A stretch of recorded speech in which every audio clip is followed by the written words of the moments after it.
میرے چترال کے دوستو، اس حوالے سے آپ نے ایک نئے عزم کے ساتھ چلنا ہے انشاءاللہ، نئے عزم کے ساتھ آگے بڑھنا ہے ہم نے، اور تب جا کر ہم نے جابر قوتوں کو شکست دینی ہے۔ اگر ہمارے اندر یہ احساس نہیں ہے کہ ملک پر جبر کی حکمرانی ہے، اگر ہمارے عوام میں یہ احساس نہیں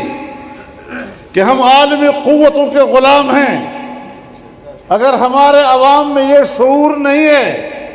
کہ دھاندلی کے ذریعے ہم پر حکومت مسلط کی جا رہی ہے،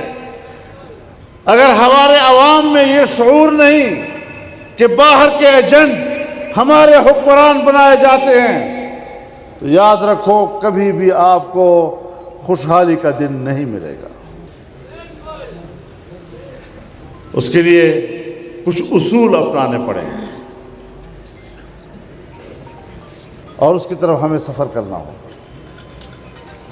تو میرے محترم دوستو، ہم اس حوالے سے میدان عمل میں ہیں،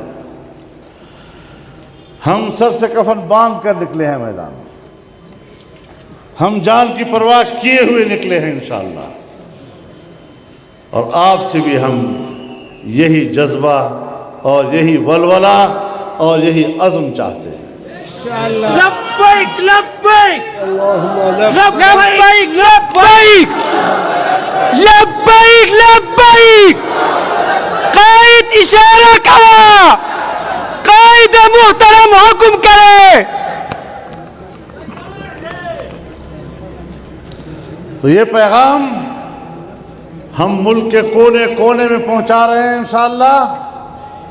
اور ظاہر ہے کہ پھر یہ تحریکیں محض روایتی جلسے کرنے اور قراردادیں پاس کرنے سے یہ مقاصد حاصل نہیں ہوں گے، اس کے لیے مضبوط فیصلے ہمیں کرنے ہوں گے، مستحکم فیصلے ہمیں کرنے ہوں گے،